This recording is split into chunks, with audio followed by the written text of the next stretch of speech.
Olá pessoal, sejam todos realmente muito bem-vindos.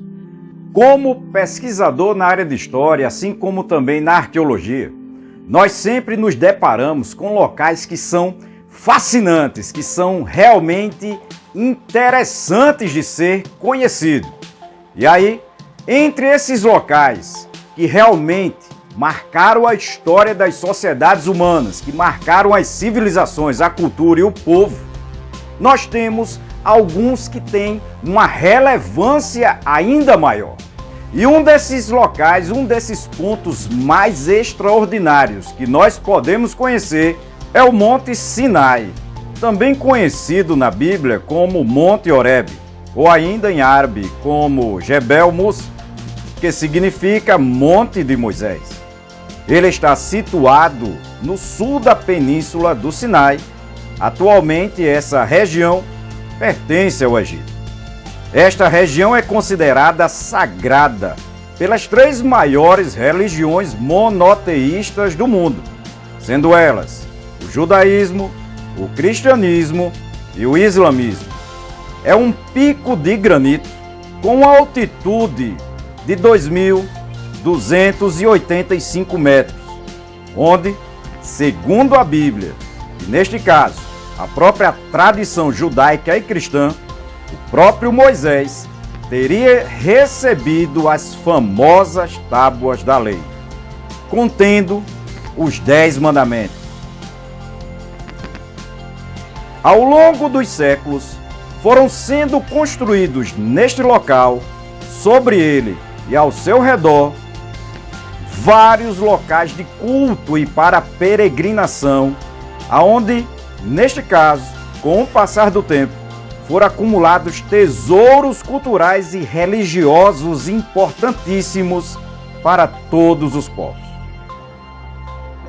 No pico do monte encontra-se a Capela da Santíssima Trindade, construída no ano de 1934, sobre as ruínas de uma igreja de um período muito mais remoto, sendo esta ainda do século XVI, onde se acredita que estava a famosa sarça ardente.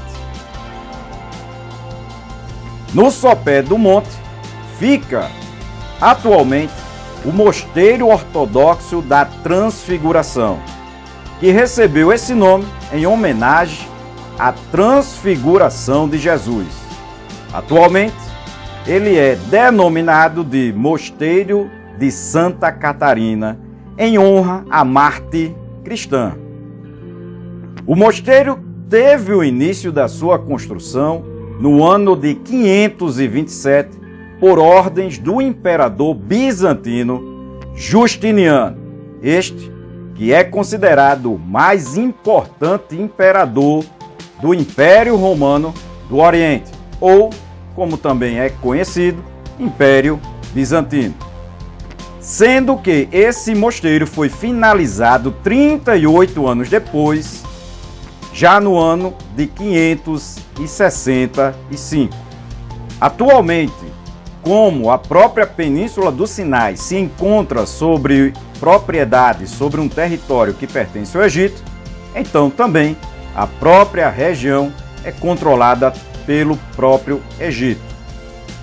É atualmente o mosteiro cristão mais antigo ainda em uso para a sua função inicial.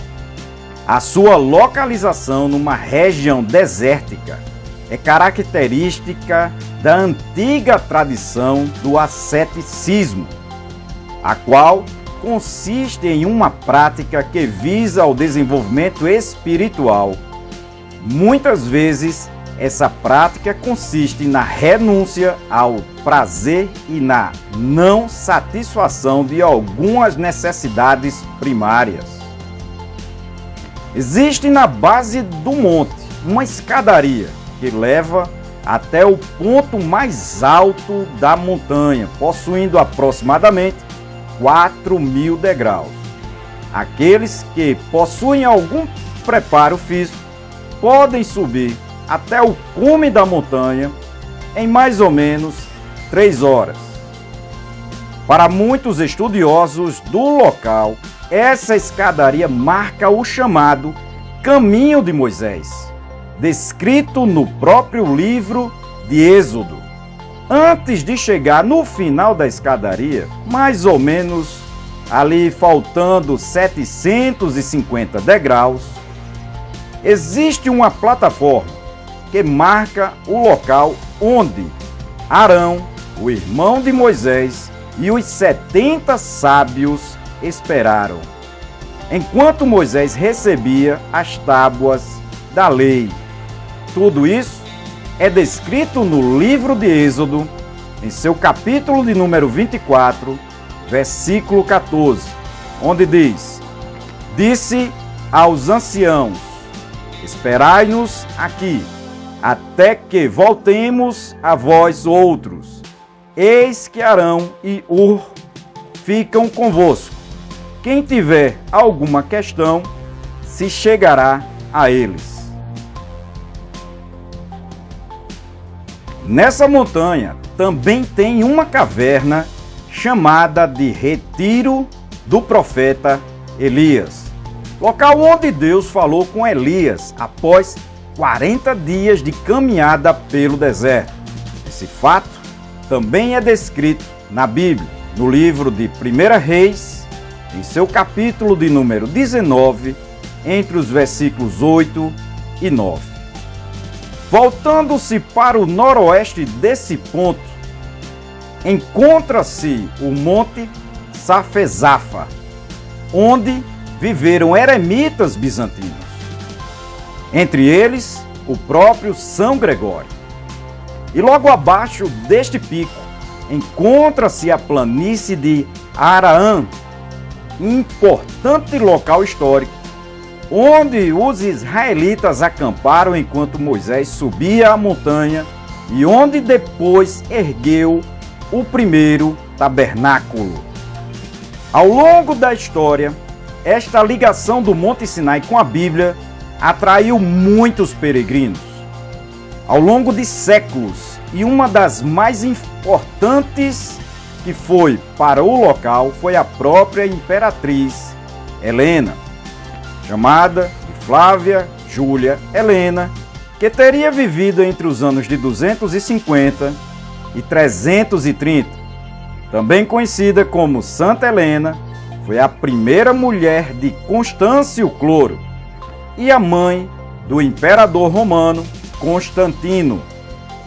Foi ela quem, no século IV, mandou construir uma capela, a Capela da Sarça Ardente, no local onde ainda se encontra vivo um arbusto de nome científico Rubus sanctus, que os monges acreditam ser a própria sarça ardente original.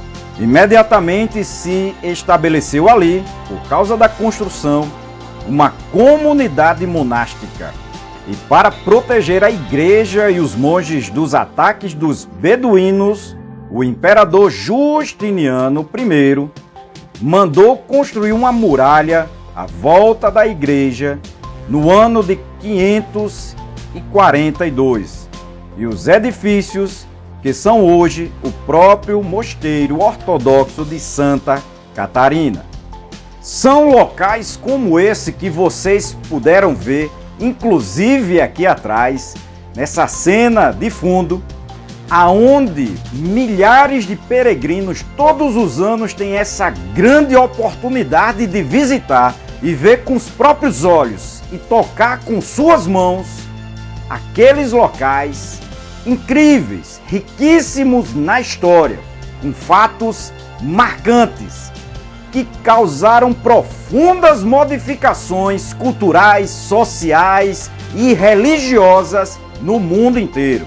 E aqui vocês tiveram nessa nossa videoaula esse momento espetacular que muitas vezes não é falado em outras videoaulas de outros professores, mas muitas vezes relegado e esquecido. E essa oportunidade vocês tiveram de ver imagens dos locais e observar aí realmente esses locais incríveis. São oportunidades que vocês têm somente no nosso canal, por isso vocês não podem deixar de se inscrever, assim como de deixar o seu like e mandar essa videoaula para outras pessoas, para que elas possam ver com seus próprios olhos e daí pesquisar e entender melhor, compreender melhor a história de todos nós, aquilo que pertence a todos nós e esses locais incríveis que marcam a história da humanidade.